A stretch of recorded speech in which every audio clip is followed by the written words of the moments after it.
¿Qué tal? Muy buenos días, señoritas estudiantes. Reciban todas un cordial saludo de paz y bien. El día de hoy vamos a continuar con el desarrollo de nuestra área de comunicación. Quien te habla es la profesora Erika Rojas Jiménez. Muy bien, empecemos entonces. El tema que vamos a desarrollar el día de hoy corresponde a las figuras literarias, parte 1. El propósito de nuestra sesión será explicar el modo en que el texto construye diferentes sentidos o interpretaciones considerando diversas figuras retóricas utilizadas. Muy bien. ¿Qué son las figuras retóricas o literarias? Podemos decir que son recursos expresivos que emplea el escritor para adornar el mensaje y deleitar o impresionar al lector. También podemos decir que son procedimientos lingüísticos o estilísticos apartados del modo común de hablar que buscan dar una mayor expresividad al lenguaje. Estos procedimientos pueden ser transgresiones de una norma, es lo que se llama licencias, o refuerzos de dicha norma.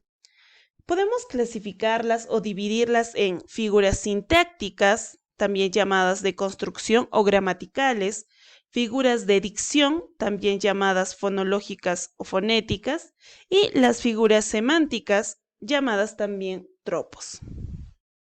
Bien, empecemos con las figuras sintácticas.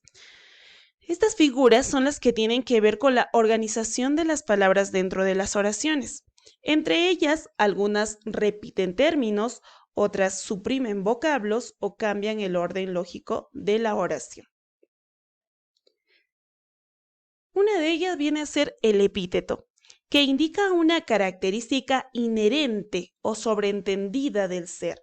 Por ejemplo, cuando dices hasta que aquella noche oscura, tú sabes que la noche es oscura, es una característica sobreentendida.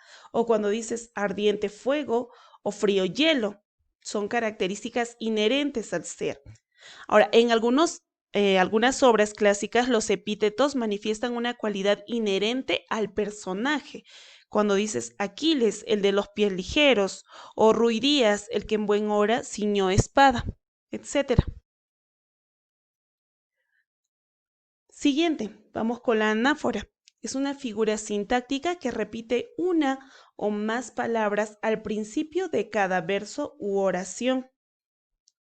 Por ejemplo, tenemos en mis cuadernos de la escuela, en mi pupitre y los árboles, en la arena, en la nieve. Fíjate cómo se va repitiendo al inicio de cada uno de los versos la misma palabra. Lo contrario a la anáfora será la epífora, que tiende a repetir una o más palabras ahora al final de cada uno de los versos. Por ejemplo, Mario Benedetti dice, compañera, usted sabe que puede contar conmigo, no hasta 2 o hasta 10, sino contar conmigo. Se van repitiendo las mismas palabras al final de estos dos versos. Siguiente, el polisíndeto. Es la repetición constante de las conjunciones o nexos en una estrofa para darle mayor fuerza a la expresión, consiguiendo aumentar la lentitud y solemnidad. Por ejemplo, dice, soy un fue y un será, y un es cansado. En el hoy y mañana y ayer junto, pañales y mortaja, y he quedado presentes sucesiones de difunto. Se repite en todas la conjunción y.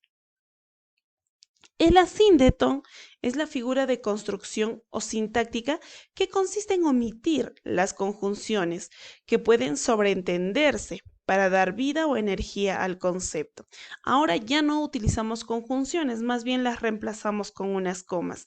En vez de decir llegué y vi y vencí, lo que hacemos es llegué, vi, vencí. Y te das cuenta que le agrega mayor velocidad y mayor energía también al concepto. La elipsis consiste en suprimir u omitir una o más elementos de un verso para la recta construcción gramatical, pero no para que resulte claro el sentido.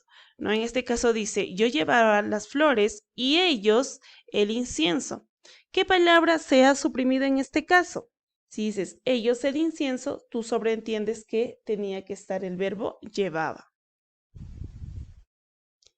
Hipérbato. Es la alteración del orden habitual de las palabras en la frase por razones de estilo o para resaltar algún vocablo.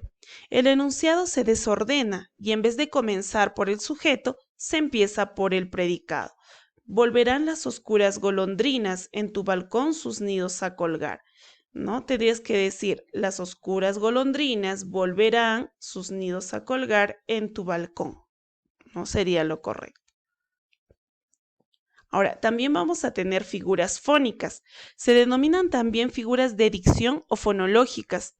Su nombre genérico es metaplasmo y son aquellas que afectan a la forma fónica del enunciado, al sonido, las alteraciones que experimentan los vocablos por aumento, adición, supresión, transposición o contracción de algún sonido.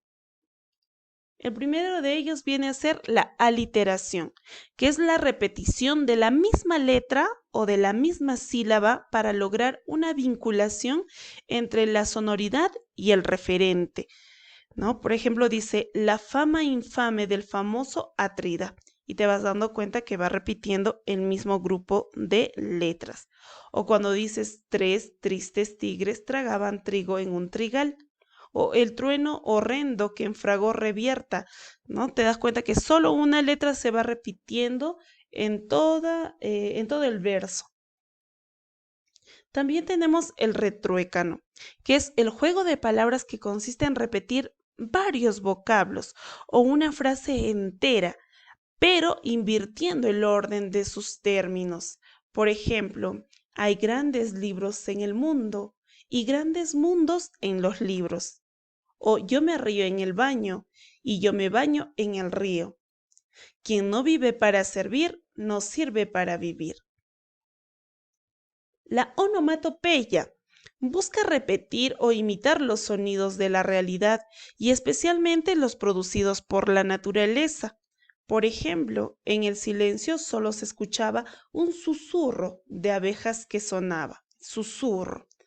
¿No? El chisporrotear de la leña ardiendo. Chisporrotear viene a ser una palabra onomatopéyica. O llama a la puerta, toc toc, no contesta nadie. Este toc toc viene a ser la onomatopeya. La reduplicación consiste en la repetición de las mismas palabras en la misma frase o verso. Si se repiten de 3 a más veces, se convierte en una geminación. Por ejemplo, Abenámar, Abenámar, moro de la morería. ¿No? No, mi corazón no duerme, está despierto, despierto. En ambos casos viene a ser una reduplicación porque el conjunto de palabras se repite 2 veces. Pero ¿qué pasa cuando digo rosas, rosas, rosas? A mis dedos crecen. Ya van 3 veces, entonces a partir de ello se convierte en una geminación. La epanadiplosis consiste en repetir al principio y final de un verso una o varias oraciones, las mismas palabras, ya sea una o varias. ¿No? Por ejemplo, verde, te quiero verde, silencio de la noche, doloroso silencio, zarza es tu mano si la tiendo, o si la tiento, zarza. Hola tu cuerpo si la alcanzo, hola. Anadiplosis. La anadiplosis o conduplicación es un recurso literario que consiste en la repetición de la misma palabra o grupo de palabras al final de un verso y al comienzo del siguiente. Dice, ¿no? Oye, no temas, y a mi ninfa dile, dile que muero. Fíjate, termina en una palabra y esta misma es la que va a iniciar el siguiente verso. Ahora, el uso continuado de anadiplosis se va a denominar concatenación, que va a ser otra figura literaria, ¿no? Cuando se repite varias anadiplosis, entonces formamos la concatenación. Así tenemos, por ejemplo, mal te perdonarán a ti las horas que limando están los días que royendo están los años.